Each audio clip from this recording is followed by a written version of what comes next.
Fuji X-Pro 3 has been a way better camera than I thought it would be. At first, just staring at the specs or watching videos on it, I didn't think it would be amazing. I wasn't very impressed with what this camera had to offer. I mean, the monitor isn't even in the back, it's underneath here, and you kind of have to flip down to even see what the picture you're taking of. Well, I've been using this for a couple weeks, and I'm not gonna lie, it has been one of my favorite camera to take out. For some reason, I always try to find an excuse to take this camera out to go shoot with. It is a camera that you can change out the lens. Right now I have a 35mm, which equals to like a 50 to 55mm. So you can take off the lens, and inside is an APS-C sensor, okay? And pretty much this just looks like every other Fuji camera. My X100V looks almost the same, but obviously there's no monitor in the back. That's the biggest difference, and actually it makes it a difference in all cameras. And this is also the reason why I really enjoy this camera, because you have to flip down to see the monitor. I understand that it could be kind of weird for a lot of people, and why would you want that, right? Why would you not have the monitor if it's there? Well, that's the point of it. This is like an upgraded film camera. So I've been trying to shoot film for a while, right? This is my film camera, the Bronica, and it doesn't have a monitor, obviously. It has a top-down viewfinder, okay? You have to crank it to shoot it, and then you have to manual focus it. Everything is super mechanical and manual about this. And I had a great time using it. It's such a great and fun camera to use. This completely reminds me of that camera. It is insane. And to use it, I look through here, right here, and it sees it through this. It doesn't look through the lens, which is kind of interesting, right? Because usually now cameras nowadays, if you look here, this is where you would see, but that's what the EVF does. This is an OVF, and it just sees what your eyes see. There's nothing that changes. If you open both eyes, that's the same color. There's no like Fuji color if you're using OVF. And when I shoot with that, I only shoot with OVF now, which just sounds crazy, but it's not that crazy. I leave it on aperture priority, and I let the camera do the exposure for me. And trust me, cameras nowadays, setting the exposure is just perfect. I just do aperture priority, and if I really need it to be brighter, I'll turn on the exposure comp or turn down the exposure comp if I want it to be darker. And that's pretty much how I take the picture. Every single time I look into the OVF and I take a picture, I know that it's gonna turn out good, which takes away a lot of the process. It lets me just take this camera out and just worry about taking pictures instead of worrying about the settings, what I need to set it at.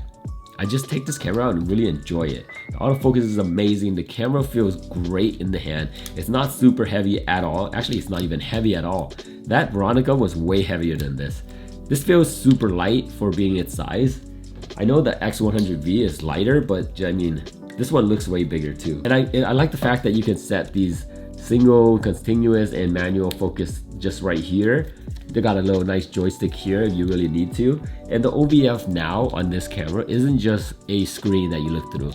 There's actually digital, let's see, markings on it. So like you can change the focus area on it. The little symbol, right? That's an EVF, or that's digital, but then the whole screen itself is OVF. It's kind of hard to explain, but it is just amazing. So think of everything in an OVF, all the settings and display. Yeah, that's still there, except what you're looking through is viewfinder, this little screen right here. I really like that. I like that a lot, because if it was just a screen, that'd take the fun out of it. That really make me have to use the monitor. With this camera, you can still shoot 4K 30 frames per second, 25 frames per second, 24 frames per second. You can also shoot 120 in 1080 and 30 frames per second, 60 frames per second, and all that. It's not meant for video, but it can shoot video. So keep that in mind. It can shoot video, but this isn't what the camera's about. This also has 26 megapixels, and like I said, it is an APS-C, which you have to, it's not a full frame, right? You have to times it by like 1.5% to see what the real focal length of the lens is. So that's what APS-C is compared to like full frame. This camera only weighs 497 grams with the battery and SD card in there. Obviously not with the lens, because that just depends on what lens you put on here. And yeah, because it's changeable lens, that makes it pretty awesome. When I take this camera out, I really just take in the process of capturing the pictures, taking photos and not really worrying about the outcome, at least not yet. If a photo really gets me and I really need to take that correctly, I'll press play and look through the viewfinder and it'll show the picture there. And if I really need a big one, I can just lower this monitor down, and it's super simple to do. That makes this camera so easy and so photography friendly. If I flip this camera down, or a monitor down, just like this, it becomes in waist level viewfinder, kind of like my Bronica, which is super cool. But now I shoot it like that, and or you know, like this.